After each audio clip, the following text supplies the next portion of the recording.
Dai, vai. Good morning again, everyone. So we better start with the second session of the morning. My name is Riccardo Bellassi. I'm a bioengineer. I'm one of the organizers of this event, and I also congratulate with the other organizers for the great success. And together with me is Alessandra Bertoldo. I'm also a professor in bioengineering here in Padova, and okay. Great, so I think that we could start right away, asking the first speaker to come to stage. First speaker is Professor Lorenzo Chiari, who is professor in biomedical engineering at the University of Bologna. And since 2022, he has been president of the board of directors of the DARE, Digital Lifelong Prevention Foundation, and PI of the research project with the same name. And actually today he's going to talk about the project. So he's going to talk about the DARE initiative, initial flagship leveraging on AI and digital technologies for better health promotion and prevention. By the way, AI for preventive medicine is the topic of the entire session. Thank you, Lorenzo. Thank you, Riccardo, and let me also thank the organizers for the opportunity of being here, presenting you this initiative, but also for sharing thoughts and ideas with such a young audience today. And indeed, what we are trying to achieve with this initiative is really to make a change, in particular thinking at future generations, as I'll try to show you in a while. So there is a national flagship, and indeed, why here at an event dealing with artificial intelligence? Because artificial intelligence is one, of course, of the technological pillars of the innovation that we are working to push, to put on the ground and to take to an implementation level at the national level in Italy. This project is led by the University of Bologna and the foundation that was established as a main site, Bologna, which is not accidentally, one really crucial place in the field right now. As you may know, there's the data valley that has been established, and Bologna is right now really at the center of data economics, thanks to the big data technopole that the region has established several years ago. Now it's becoming really a huge and large center with the fourth worldwide computational power, thanks to the Leonardo supercomputer. And there are investments in quantum computing, pre-exascale and exascale computers, and the National Supercomputing Center is actually based there, with Cineca and the National Institute for Nuclear Physics as well. So there is a national initiative. Once in a lifetime, it happens that you live in a country that invests money in research. It's not so frequent, as you know, in Italy. Nevertheless, with the strong drive of the Recovery and Resilience Plan, and thanks to a renewed awareness of the role of research, innovation, in particular in fields such as, of course, green economy, sustainability, but also health, there has been an important drive to research in this field. So it's an initiative funded by the Ministry of University of Research. So please bear in mind, it's not the Ministry of Economics and Finance, nor the Ministry of Health. It's the Ministry of University and Research. So this is primarily a research project. And the call was about initiatives for technologies and innovative trajectories in the health and care sectors, but really calling for action, for solutions that could be actionable and make an impact on our system. And in particular, the focus we picked up from the call was the one about health data valorization. Just a few numbers. 4 years is the duration of the initiative funded by the ministry, and it's organized as a hub, so the foundation, which is intended to survive to this funding period, and then 3 spokes, which are the actual player of the research activities. We have 5 reference communities throughout Italy, north, center, and south of Italy. Veneto is one of those reference communities. We are really happy and proud to have the University of Padova as one of the leading partners, as well as the University Hospital here. But then Emilia-Romagna, Puglia, Lazio, and Sicily are as well on board, with 28 partners and a theoretical, I would say, budget at the moment of 124 million euros, which is definitely not small in principle.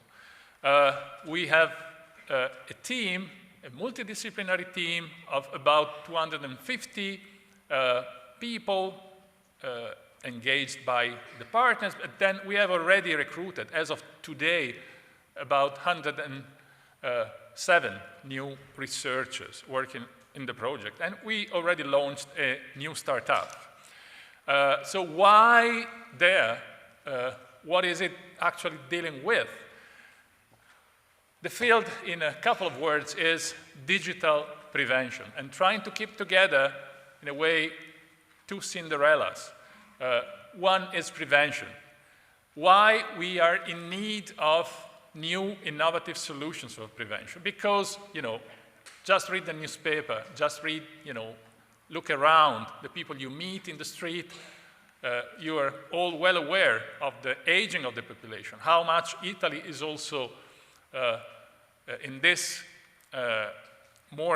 aging more with life expectancy, but also average age of the population, which is getting larger and larger, also with respect to the European average. But then non-communicable diseases and related chronicity are growing, and also global health threats have challenged a lot our system. They work really all together, and they are working all together as an incredible stressor for the sustainability of our system to ensure we can still provide the universal right to health, which is written in our Constitution.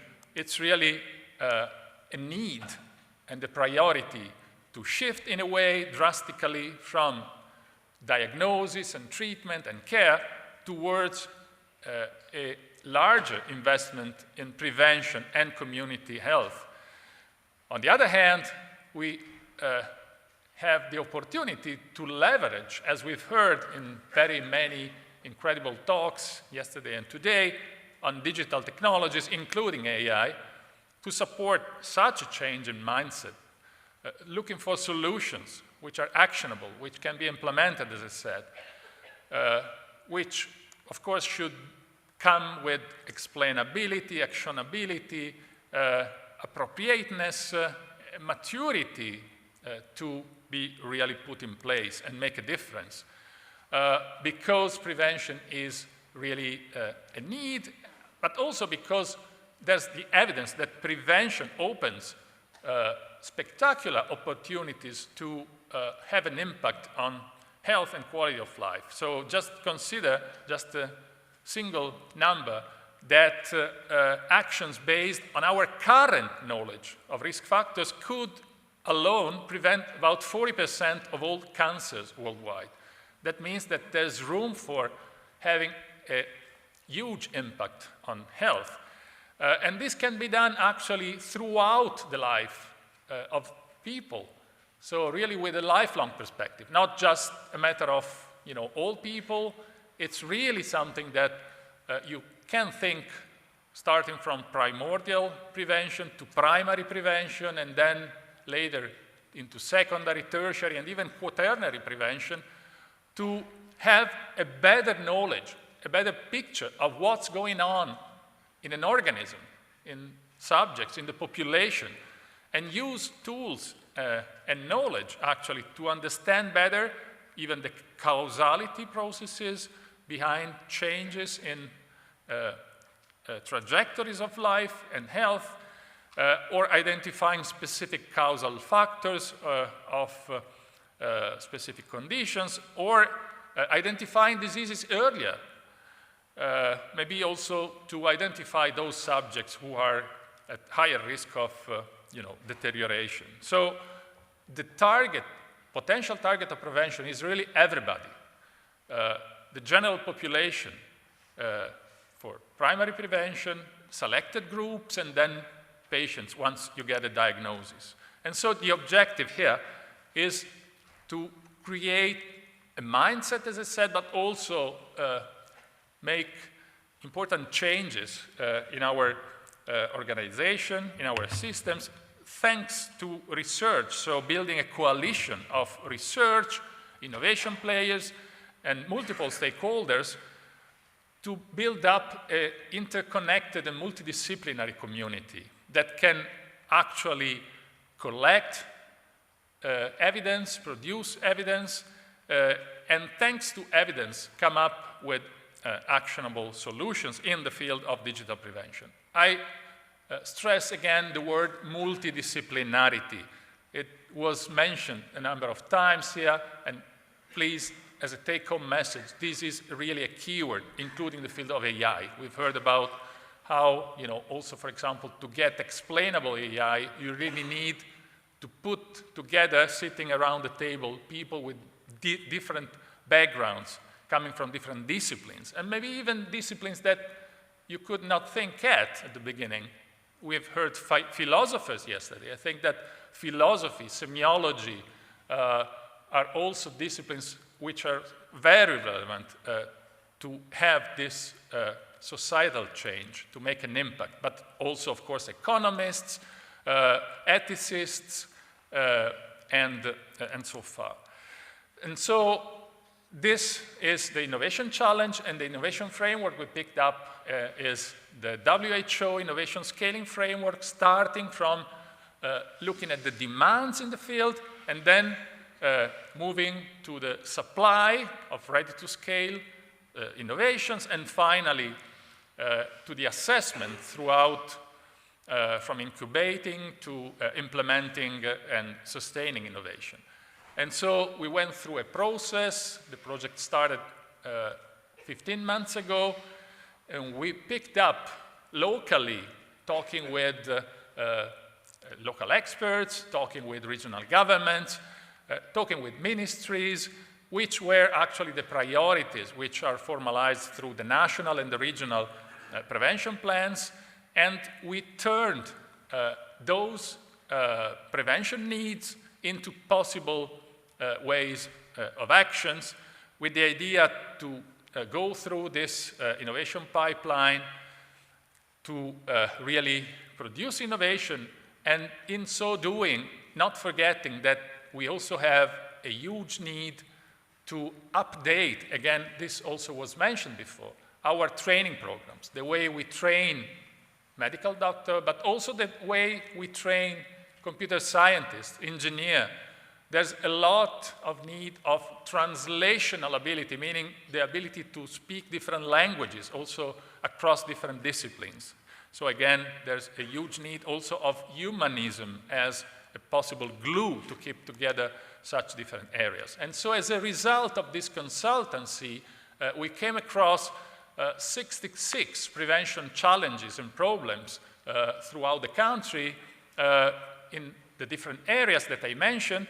And as you see, without a specific choice, we didn't make any a priori choice on a specific area of disease. So we are actually working on the attempt to solve problems for preventing, for example, oncological conditions rather than physical or cognitive frailty and related conditions, or cardiovascular and metabolic diseases, and so far, as you see from this plot here on the right. On the other hand, yes, we have plenty of opportunities offered by AI and new technologies, but still, if you take a snapshot and you actually look at the state of the art, you realize that we have plenty of data that simply are not usable, are not exploitable. They're somewhere closed, in a PC, in a database. They can hardly be interoperable, can hardly be integrated. And so that's a huge challenge because of the cost it has, but also of the value you are wasting without its full valorization. And then we miss currently evidence on how we could efficiently enable health system to really transform into fully digital systems. And we need evidence on how adopting a digital strategy can actually have an impact and also determine and improve the sustainability of our systems. And finally, yes, we are under an important labor shortage, as I said. And so there's really a huge need of training and reskilling in the area. We are approaching this innovation as a full value chain approach. So we are really looking at the innovation cycle from business opportunity and IPR protection in mind through product and service design, and then technical and clinical validation, production and quality assurance, and then certification and marketing with a number of actions that we are putting into place. Again, having in mind that data is the first and basic requirement, but that data is not enough. And then you need the tools we are talking about here to scale up this pyramid. So from data to information, and then knowledge, and then finally to value or wisdom. And we, in a way, sketched, and we can summarize the variety of problems we are facing through a relatively simple cycle that moves from the need of quantification, and we are talking here, when we talk about prevention, and Professor Doria also was mentioning this today, we are mostly looking at real-world data. So we are not just thinking at well-structured and clean data that you might find in your electronic health record, but rather we really need to capture also real-world behaviors because this is crucial for prevention.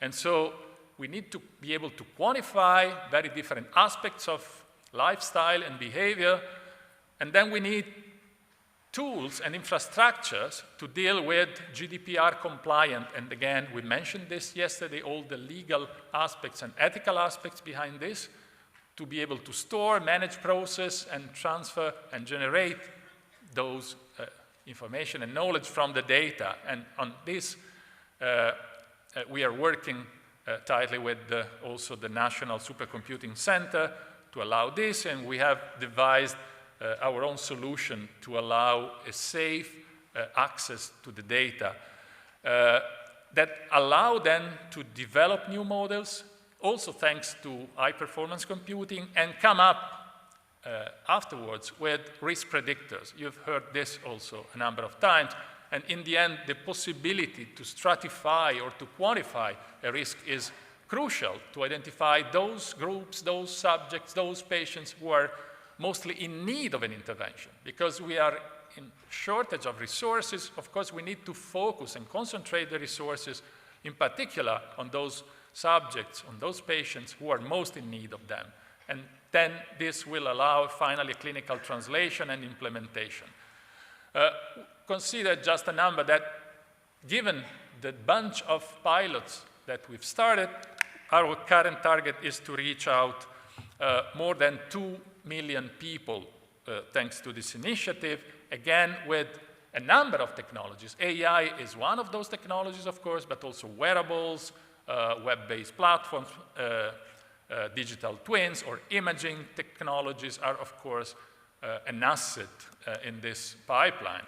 And AI is well represented. 48 studies and pilots right now are, to different extents, using AI in the field of primary prevention, just to mention a couple of examples. But if you're interested, of course, I can provide you more information on the next coffee break or lunch break. But let's say, just to show you really the variety of areas. We range from population-based digital approaches to interoperate cancer registries, for example, or to tool to stratify responses to vaccination, or to promote initiatives related with vaccination, to studies aimed to identify the relationship between health and environment and climate change, and also in relation to occupational health, or in secondary and tertiary prevention, the need to stratify colorectal cancer, and so techniques and strategies for improved colorectal cancer screening in the end, predictions of survival and clinical phenotypes of cancer subtypes, and then, for example, the identification of factors that can predict an adverse progression towards intellectual disability in genetic conditions, using Down syndrome as a model, or the personalization of medical management of heart and liver transplant recipients. And then a number of activities are ongoing.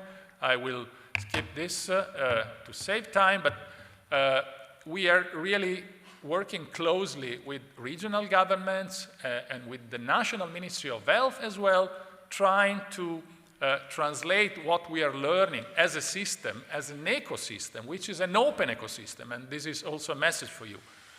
We are definitely looking forward to collaborate in Italy and worldwide with those interested in this innovation pipeline.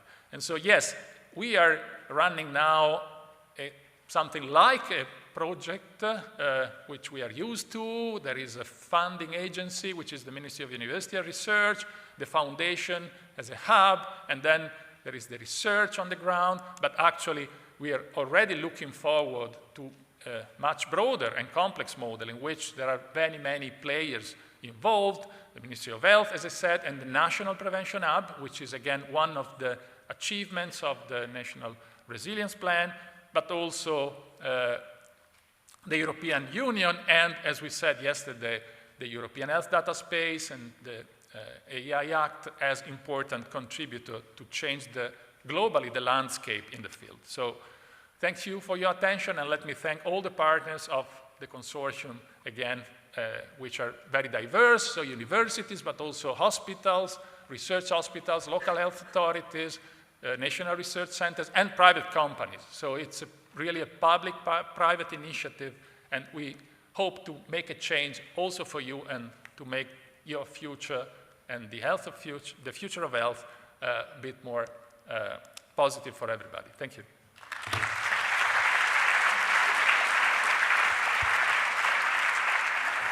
Thank you, Lorenzo. Questions? You have a question? No. Okay. I have a question, but if you have a question. No, go on, please. Okay. I have a question. Of course, the structure is very complex, and we already have some information about the complexity also of a computational point of view and so on. I have a question related to the data, because the data is a critical point on this project, because it's divided in two. It's divided in aging, so describe the aging processes, and also pathologies, including pathologies. Pathologies, we are ready from theoretical point of view. Theoretical so means we have plenty of data inside the packs. What about the data to describe the aging? Speaking about Italian population, of course, because we know that there are already data sets outside, but speaking about Italian people. Yeah, if you just are referring to aging in particular, there were a few very nice epidemiological studies in Italy, such as in Chianti, for example, which paved the way for future initiatives. And indeed, the idea we are working at is also to establish a new large initiative, something like the UK Biobank, if you wish, but also looking at population health, and so looking at the general population with the possibility to store data and biological samples, to have this as a tool to monitor the general health of the population, and then also be able to draw conclusions on the aging process overall, but also to support then programming, of course, for healthcare organizations, and also research. Okay, we have 2 minutes, so I have another question actually. So you mentioned that, of course, one of the main problems is data, and you correctly mentioned that data are not actionable. So not actionable means that sometimes we also have data in bad format, but we don't have the real data we would need, I would say. They are not. So in your project, are you planning to collect mostly prospective or retrospective data? The strategy is actually twofold. So we are trying to get access, GDPR allowing, to retrospective data sets, and so try to learn also from these largely available collections of data, but then we are also collecting new data. So both sides, and both are important, to also develop, for example, AI methods using both retrospective data sets and newly acquired new data. Maybe also taking into account the technological advancements that allow to collect new kind of data that, for example, till a few years ago were not available, both on the omics side, but also in the field of wearables, for example, physiological signals, and so far.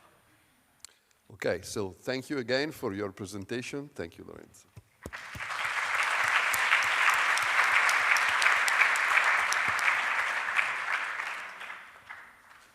So the next talker is Professor Michele Piana. Thank you for your coming.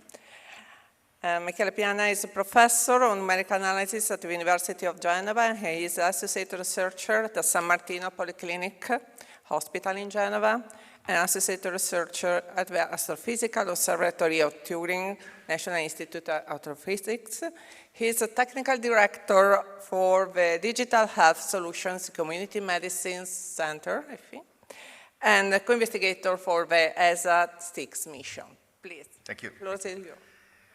Okay, so first of all, some credits. So this is the framework where our research takes place. This is the MEDA group. It's at the Department of Mathematics at University of Genova. And 3 years ago, this MEDA group generated the LISCOMP lab, which is here, and which is the Life Science Computational Lab, which is based at the Ospedale Policlinico San Martino, so a research hospital in Genova. So this is a joint initiative between the University of Genova and the Ospedale San Martino, and we have data of many different kinds, and we are trying to both handling this data to develop models, computational models for their interpretation, and of course we are implementing a lot of pipelines for the analysis. These are all the people at the Life Science Computational Lab, which is a nice place because there are a lot of mathematicians and physicists inside a hospital. And of course, some credits about the financial support that is helping our research.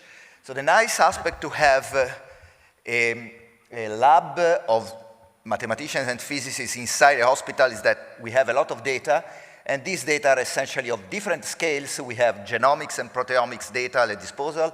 We have cellular data and tracers for nuclear medicine that can help to investigate the behaviors of cells in both health and disease, and of course any kind of images for both humans and small animals. So what I'm going to tell you is something about the different scales and the different computational methods we are developing for their interpretation, and I start from genomics and proteomics.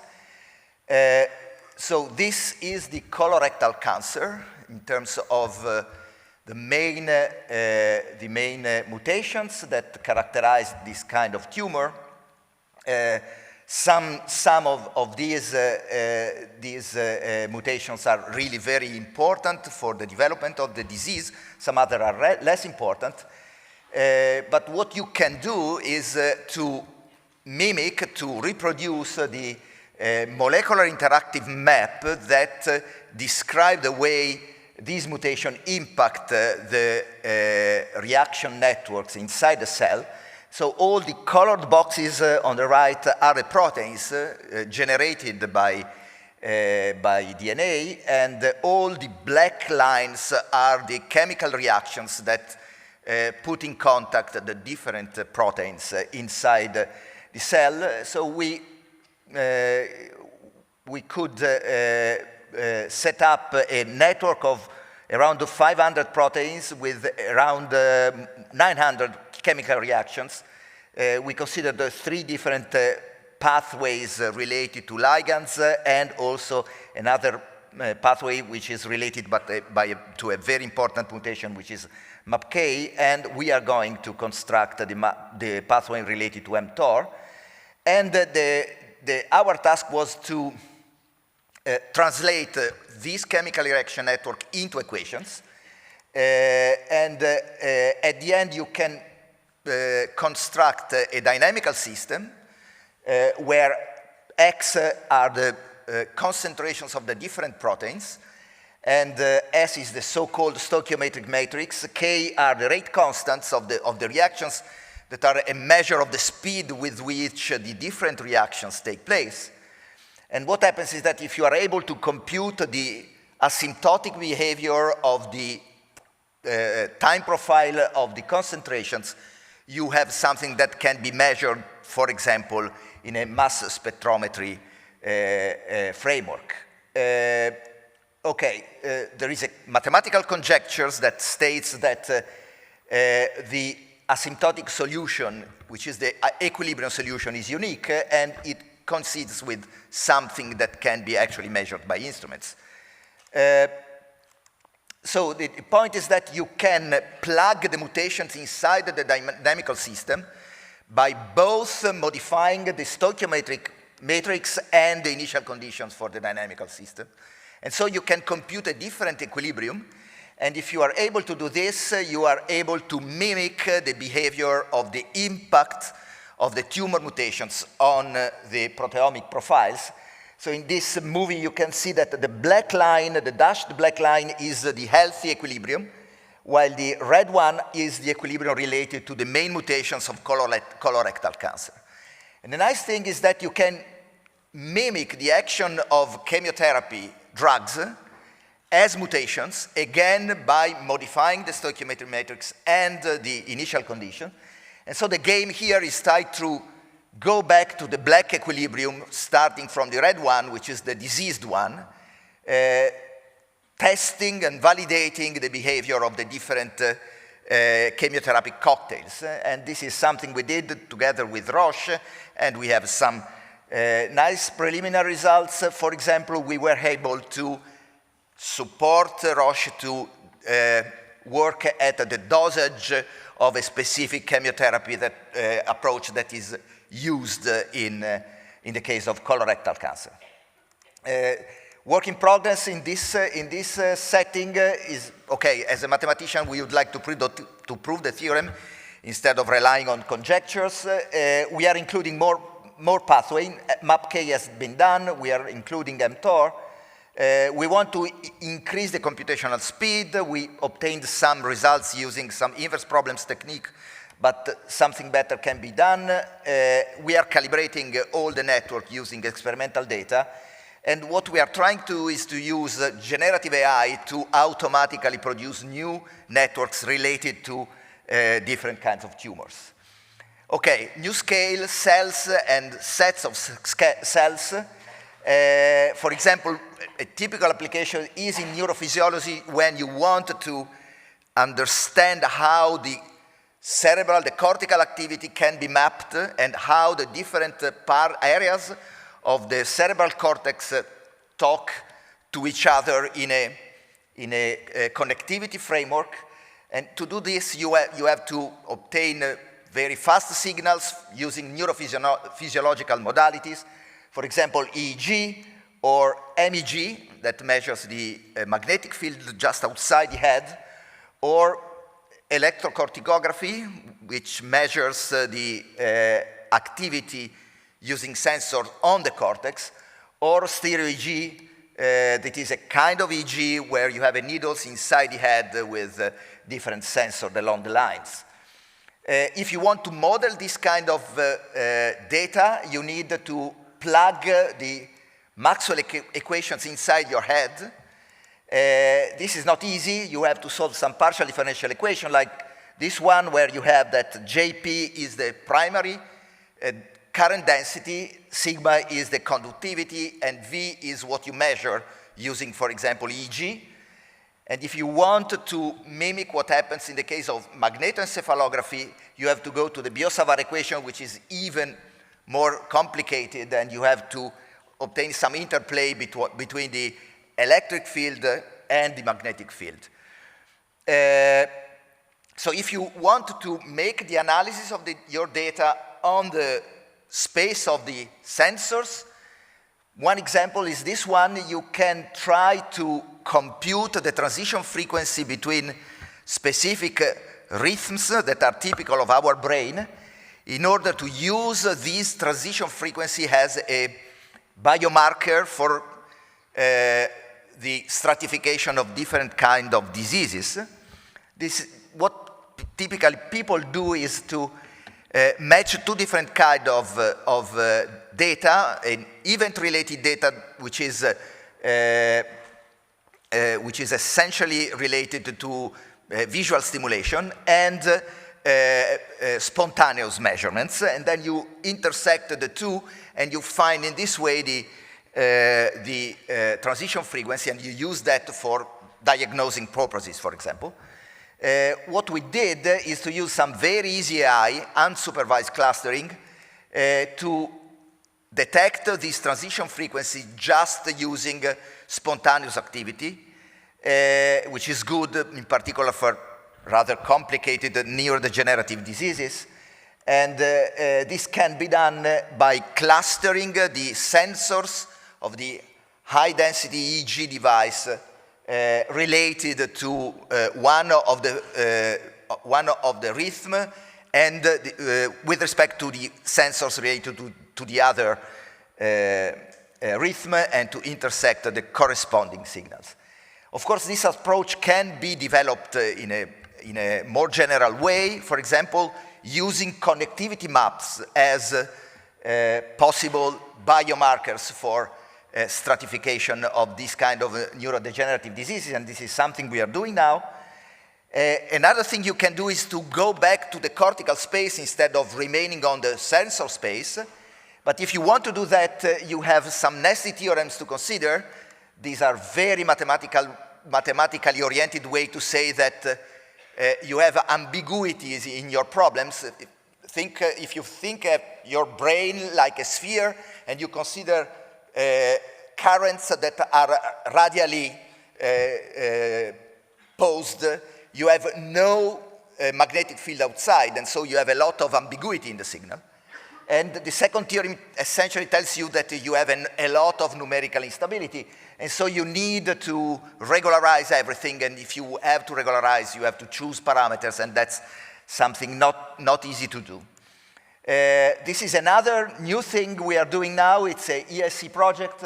We just won, and it is the idea is to use organoids, cerebral organoids, in order to screen the effectiveness of different drugs for neurodegenerative diseases. And there is a lot of AI here. The data, the kind of signals is very complex with a very low signal-to-noise ratio, a lot of artifacts, and you need a lot of machine learning techniques to for example, eliminate spikes or to classify the different time series. Okay, new scale. If you focus on organs, you can use, for example, pattern recognition methods to find out new biomarkers. And one example is here. Probably all of you know this very old way to make computer vision, which is the half transform. Essentially, if you have a straight line in an image and you take a point on the straight line and you go to a parameter space, you have a straight line. And if you take many different points on the straight line, you go to the parameter space, you have a lot of straight lines, and what you obtain is that all the straight lines in the parameter space meet in just one point that helps you to recognize the straight line in the image space. Okay, there is a theorem, a rather recent theorem that proves that these duality properties works through for a lot of algebraic curves, and so you can detect many different profiles inside your body, and this is something we did in order to extract the glucose uptake using PET, positron emission tomography data, in the case of the spinal cord and in the case of the skeletal muscles, in particular of psoas. These are two subjects. The one on the top is an amyotrophic lateral sclerosis patient. The other one is a healthy subject. And in this way, we could prove that there is a metabolic behavior of the spinal cord of ALS patients with respect to a hypometabolism in the brain of the same patient. And we could also prove that you can use the glucose uptake as a biomarker for ALS, looking at the skeletal muscle, in particular to psoas. So you can look at the way psoas tissue uptake glucose as a biomarker for the degree of aggressiveness of the disease. Okay, last scale, again organ, but with machine learning. This is something we are doing inside NeuroARP3, which is a progetto di rete of the Ministero della Salute, together, for example, with Gaslini and San Raffaele. And so we consider the case of pediatric patients affected by low-grade gliomas, which is a cerebral tumor, and we tried to distinguish about the response to treatment using many different data from MRI, so essentially all possible sequences, and we tried to use machine learning to predict the response to treatment at year 1, year 2, and year 3. We used a radiomics-based approach, so we extracted a lot of numbers from images. Essentially, we distinguished between the tumor part of the tumor and the cystic part of the tumor. And what we could prove is that we are able to predict rather well the response at year 1, and we can prove that, which is not a big new thing, that the tumor part of the tumor is much more predictive than the cystic part of the tumor. Of course, this prediction ability decreases at year 2 and goes even more down in the case of year 3. And there are some things we are trying to do now. We are trying to use deep learning. Of course, we have, luckily enough, not too many data, but we are trying to use transfer learning, exploiting some public data set like BRATS 2020. We are trying to analyze the features extracted by using deep learning networks and compare them with the ones extracted by means of classical radiomics approaches. And we are trying to boost the effectiveness and the speed of the prediction using other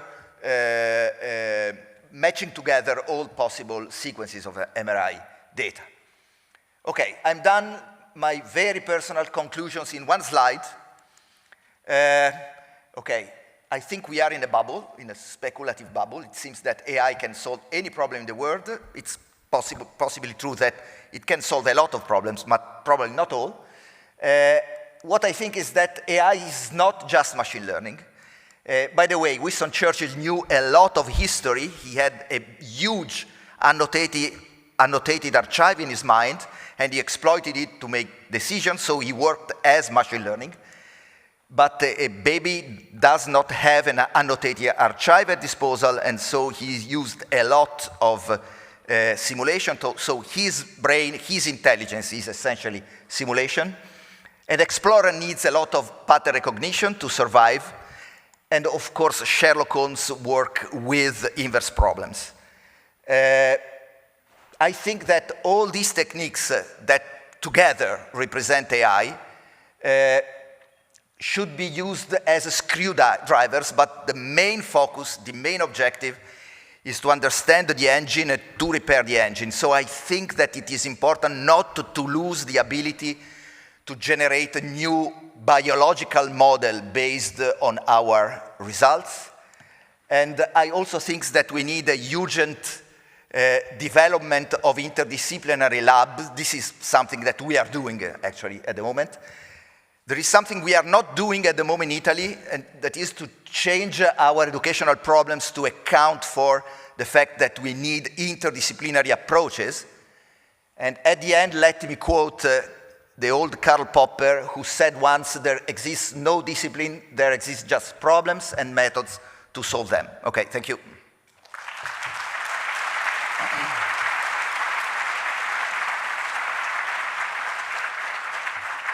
Thank you very much, Michele. Great presentation. So the floor is open for questions. No? So I have one just to break the glass. So it's about, you mentioned generative AI for generating equations. I would like to ask you to give us a little bit more infos about your idea on how to generate these huge systems of differential equations that are at the basis of the pathways representation. Yes, so actually what we are doing at the moment is to use generative AI, NLP essentially, to generate the chemical reaction networks of the tumor. What we did so far was just to look at PubMed, read the papers, and look for the reactions and write the reactions. And then it's rather easy to translate the reaction into equations. The real bottleneck is the generation of the networks. And so the idea is to train an NLP network to generate, to exploit the literature in order to generate the chemical reaction networks, and then from them to translate them into equation, which is the easier part. The difficult part is to generate a network. If I can add, it's very interesting, the idea, because you can merge NLP with the knowledge that you already have available in databases. Yes, this is the idea. You merge the two and generate equations. Yes, right, this is the idea. Nice use of AI. I have a question related to the, you stressed the biomarkers, of course, and what is your opinion about the possibility to understand throughout AI, the physiological processes? Because, you know, there is someone suggests that it's possible to use AI, of course, for classification, for prediction, but what about for the understanding? Yes, I think this is essentially the big question. For example, in the case of biomarkers, we extracted using PET data. For example, the interpretation of this rather surprising hypermetabolism in the case of the spinal neurons for ALS patients can be interpreted as an immunological response of the disease, which is one of the possible models for this kind of disease. But that's an open issue, I think. But there are possibilities to plug this biomarker into plausible biological model for the disease. Very much. Maybe we can ask you a last comment since we have 3 minutes more. Basically, it's very nice because you showed us that AI can be used to support research. And we have discussed about how to use AI to support healthcare. And basically, what do you think? That we are closest to the first way of using AI. So AI is a tool to support each step of the research activity, or that we have some good result in the practice that we can use every day, or both. Okay, there is in 2022 there was a review paper, I don't remember the journal, about where we are in terms of progress in decreasing the impact of big killers in oncology using chemotherapy, and where we are using cellular therapy. And you can very practically see in terms of plots and of quantitative evaluation where we are there. I think we have nothing similar nowadays about the impact of mathematics and AI on the cure, on the clinical workflow. But maybe I'm wrong. Actually, I had that plot as the last slide, but then I deleted because I was afraid not to be too pessimistic. But at the moment, I think we do not have something that really relies on AI in the clinical workflow. Okay, thank you. Thank you again.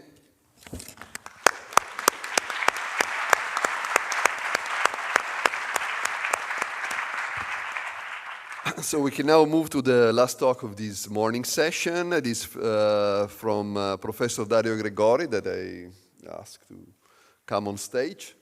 So Dario Gregori is Professor of Medical Statistics at the University of Padua and is Director of the Residency Program in Medical Statistics and Biometrics and Coordinator of the PhD program in Specialized and Translational Medicine at the University of Padua.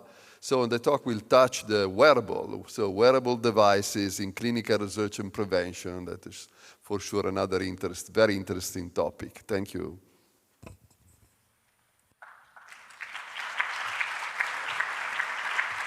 Okay. Let me thank you, the organizers, for the opportunity of being here and to share the work that we are doing in my unit, which is focusing on medical statistics. We are working in the medical school, and wearable devices is something that is increasingly happening in our research. I will not really focus on artificial intelligence, big data today, machine learning. They will be in this talk mostly like the elephant in the room. They will be behind. I will focus mostly on clinical use, how to get a clinical epidemiological meaning out of the wearable devices data. Also discussing with you the real point which is behind the use of wearable devices data, which is related with the regulatory processes, mostly then on research or even statistical analysis.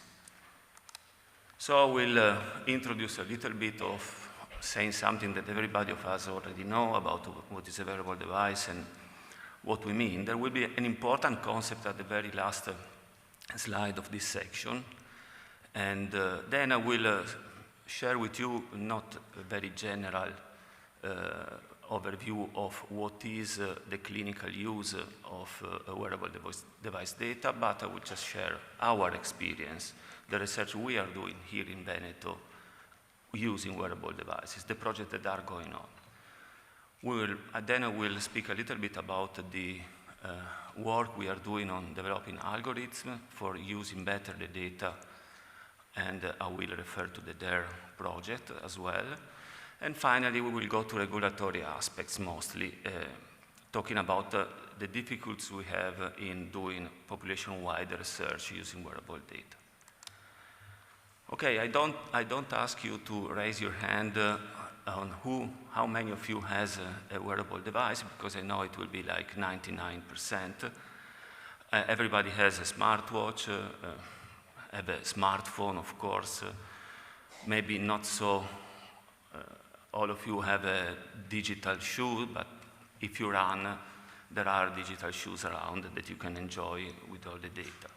So basically, a wearable device is a technology that is worn on a human body. Not very fantastic definition, very old concept as well, because I see a lot of glasses here, so I see that a lot of you are using wearable devices all the way long. But of course, this is not the key point when we are talking in the modern era about what is a wearable device. The wearable device is strictly connected with the concept of connectivity or smart connectivity. That means it's something that is producing data. And As you see here, there are, this is the history of the wearable devices. I think it's worth noticing that one of the real working wearable devices was produced in Italy in late years of the past century by Olivetti. That was really on the top of the research at that time. And it's nice to see also that Google reinvented 10 years ago the glass as a wearable device. Then the project was mostly dismissed. So basically, it is something that is growing exponentially.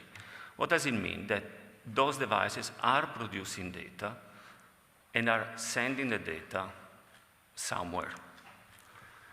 There are, of course, key enabling technologies behind this, because it's not only to have the device, you have to have some sensor to get the data, you have a communication hardware, you need a Wi-Fi, a Bluetooth, whatever connection, and also you are producing a lot of raw data that must be analyzed somehow.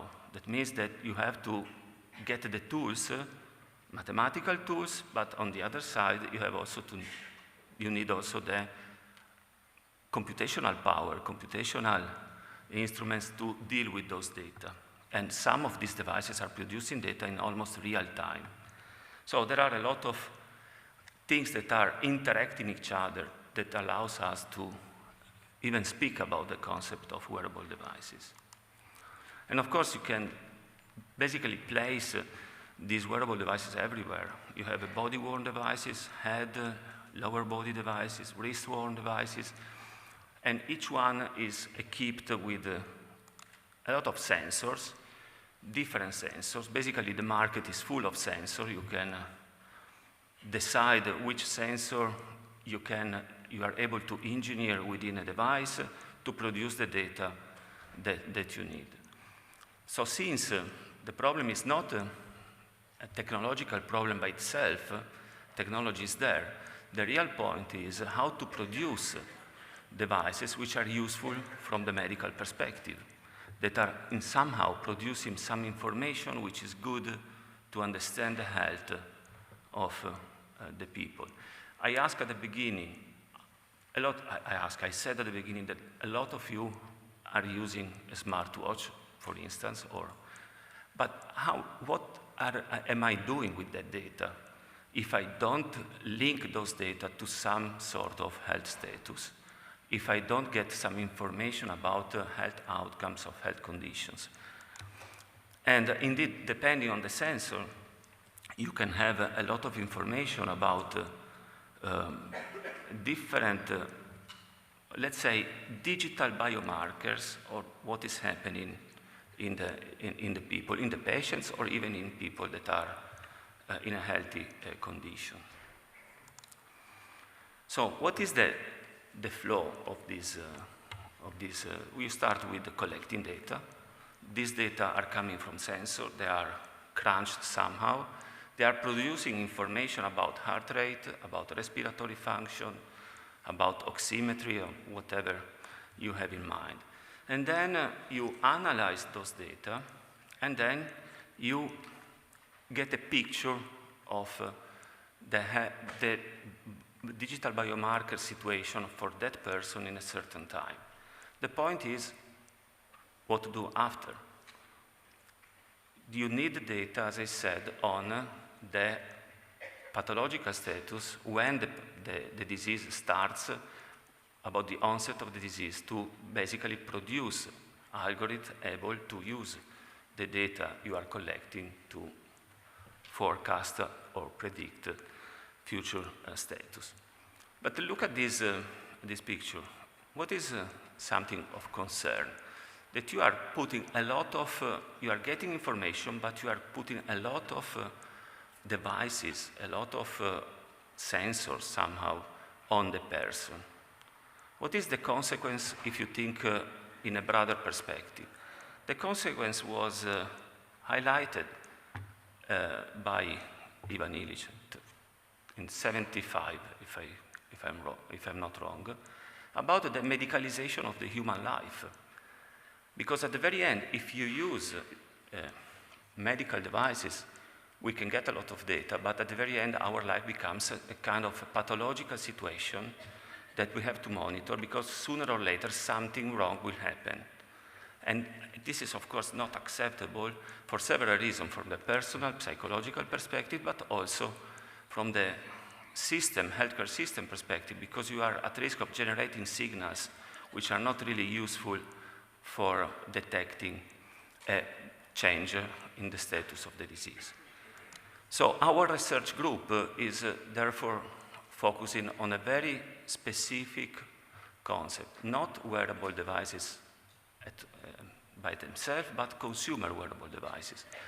Only devices that each single person can buy in a specialized in electronic shop and so on. So something that the person more or less spontaneously acquire, or it is in condition to spontaneously acquire. This is and the data that are coming from these devices are not at all irrelevant. You have information about the physical activity, you have information about the quality of sleep, the heart rate, oximetry, respiratory frequencies, and the number of features are increasing day by day. So this was the key point, as I anticipated at the beginning. Avoid medicalization of the persons, but still use the data. So we'll speak about our project, about clinical research. Basically, in this setting, I will use a very loose definition of clinical research. It will be just something that is assuming a personal relationship with the patient by the doctor in getting the data and in involving the person in the study. So the idea in this setting, still using consumer wearable devices, is to integrate the information coming from clinics, from the doctors, with the information about the normal lifestyle of the person, normal digital biomarker, heart rate, continuously monitored over time. And of course, this is related to something which is of relevance. You see the picture. You have the doctor, normally you give the device to the patient. Is this a device that they can find in the store? They don't find themselves particularly overwhelmed by this situation. You have technical challenges, of course, because you have to reduce the effort for the patient. Think that most of the most valuable information we get is about elderly people. So the concept of reducing the burden, the effort of the patients to provide the data is important. On the other side, you have also clinical challenges, because you have to get those parameters which are somehow useful. So to address the technical challenges, we have a platform we developed here in my unit to manage all the devices in a way that basically the patient doesn't have to interact that much with the device, but for charging the device. This is the most important thing. They should have, well, if there is a Wi-Fi, it's good. If there is a Bluetooth, it's good also, because they can exchange data with the smartphone if available, and so on. But the burden of the patient is very low. On the other side, we need to have a system to do practical research, to collect the data, that store the data coming from the wearable devices in a system that connects those data with the clinical information. Technology is there. MakeApp is a project within the big RedCap consortium to facilitate the interaction and the collection of this data, integrating them in a useful way. So let's see the major settings where we use this.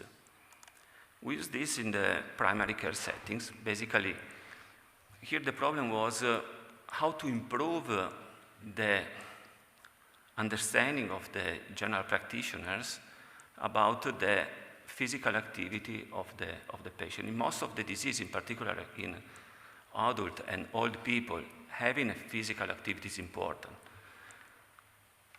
You can ask the patient, are you doing physical activity? They say yes, no, depends. Depends if the wife is there to contradict the patient or not. But at the very end, in this way, you can have objective information. And both, and the medical doctor will say, this is really important for us. This was an investigation to see acceptability from the patient and usefulness from the doctor. So they ask us to continue to get those data from the patients. Also in post-surgery, it is important. This is a reasoning about compliance of patient, all the patients, really all the patients, undergoing valvular replacement, either with surgery or with transaortic procedure.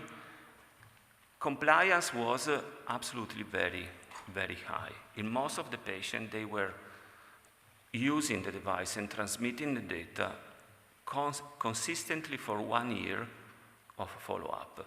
And this was really much over our most optimistic expectations. Of course, there is a problem about validation. Most of these devices that are commercially available are very accurate. There are protocols published to assess the accuracy of the devices. You have to follow those guidelines, but most are very common sense information. One problem that you may face is about the physical activity. Why? Because most of the market share for the devices, I'm talking about Fitbit, Garmin, and so on, are meant not for old people. They are meant for athletes, and they are tailored to a fairly young or adult active population. So we tried to see if a very old person with a very difficult walking situation was producing data at the same level of accuracy, and indeed that happened. Accuracy was very good. We used a Garmin device, but for Fitbit is almost the same. Very good estimation of the steps and the physical activity done in a kind of an experimental settings. But let me say that the real advantage of this is when you want to follow up patients getting information about the condition. We have 2 projects running in Treviso with our medical colleagues. One is about people with severe asthma that we want to follow over time, getting data consistently over time on what is their physical activity capability. And of course, the idea is to use information coming from these devices to predict onset of crisis due to asthma. The second one is about athletes, so fairly young people. They can still have significant heart failure episodes. We know that. So the idea is, can we use all the longitudinal data series, data points on heart rate and respiratory function to anticipate that something wrong is happening to those people that are in a very good shape people. Another important issue is about young people. You don't want, this is a study that we do with the Gaslini Hospital in Genova. Basically, the point here, these children underwent a very complex surgical intervention. And we want to monitor what is happening after the surgery when they are discharged in terms of recovery in normal life, but also the impact of the analgesic treatment that they do after surgery on the pain control. You don't want to give a medical device to those children. You just give them a smartwatch and they will play with it, they will enjoy it. They will not feel themselves forced to produce medical data. Their life will be as before, but still you get a lot of information. And this is a study which is still going on. Not only smartwatches, we have also smartphones, no? A little bit. Some of us has a smartphone.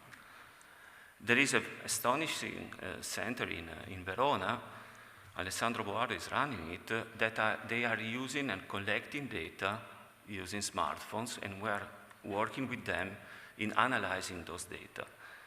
What is the idea?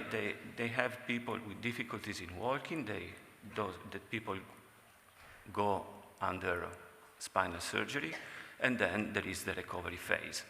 They use the smartwatch, the smartphone as a tool to estimate the amount of activity they do, basically how much do they move around in the region. The difficulty in analyzing those data is that you have not only the distance, but also the speed and the velocity they take in moving. Both parameters are interacting, and you have a data point, very thin data point series for 7 weeks. So here, artificial intelligence and machine learning, as we do, is coming into the picture. Okay, let's go to the activity we are doing in the DARE project. We are partner of DARE, and we are developing an algorithm. I think before talking about the algorithm, we should talk about the problem behind. The problem is obesity. We know that obesity is increasing in children. We have 25% of our children, depends on the regions, that are suffering overweight or obesity.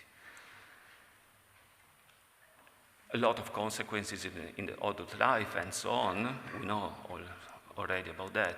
The problem is that if we are talking about hypertension, we have the tool to measure blood pressure. If we are talking about diabetes, we know how to measure glycemia.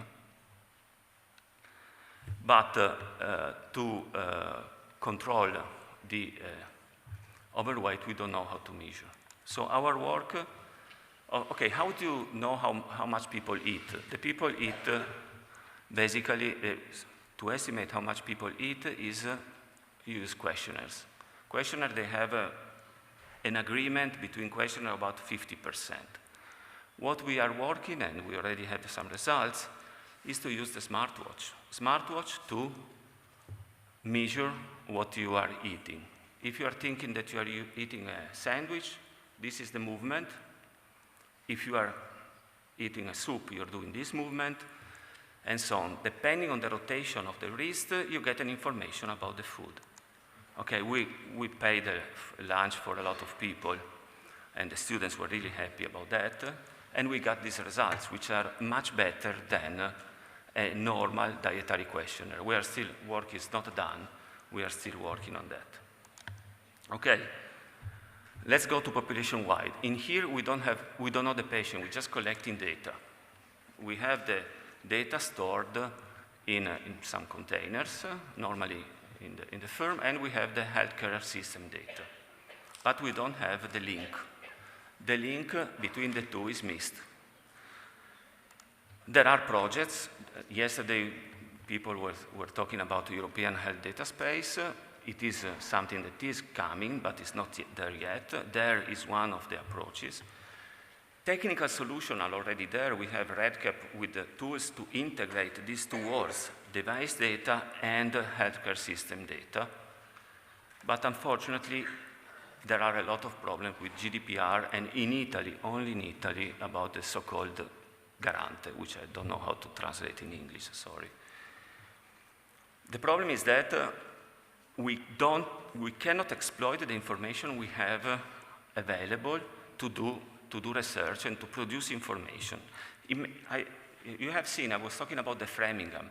We can do a digital version of the Framingham study right now, collecting a lot of information that was collected in Framingham continuously over time at no cost for us. So, last consideration. First, this is a good, everybody's talking today about the citizen science. This is a participated research model.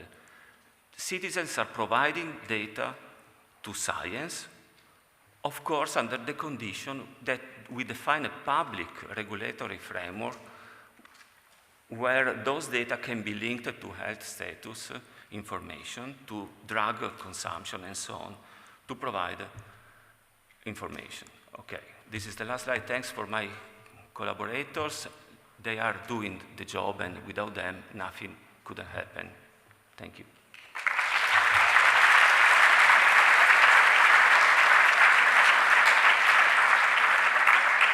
Thank you very much. We have room for one question.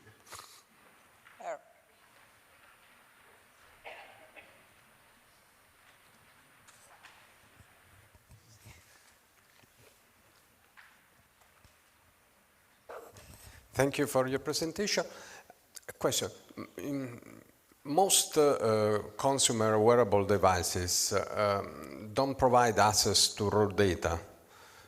So when your research, you exclude those devices, or if not, how do you get data? Just from visualizing the display? No, we choose the device according to the type of research we are doing. In the system that I've been showing, we are collecting kind of aggregate data straight from the device. But for other studies, like the one on nutrition we are doing there, we are getting data from Garmin as a completely raw data, because this is the device that allows you to get access or not to the data. This is not the case with population studies, but for population study, the point is not to get the data. Even if we get data in aggregate form, that means heart rate over the last 10 minutes, that will be more than enough. For those, the problem there is regulatory, how to get those data working and being useful for us. Okay, thank you very much. Thank you for your presentation. So, the section is closed, and Okay, thank you very much. Now it's time for lunch. There are, remember, 3 levels of places in which you can get your lunch. We recover here at 2 p.m. For speaker and the technical program committee, please resume here, okay? That we make a short meeting.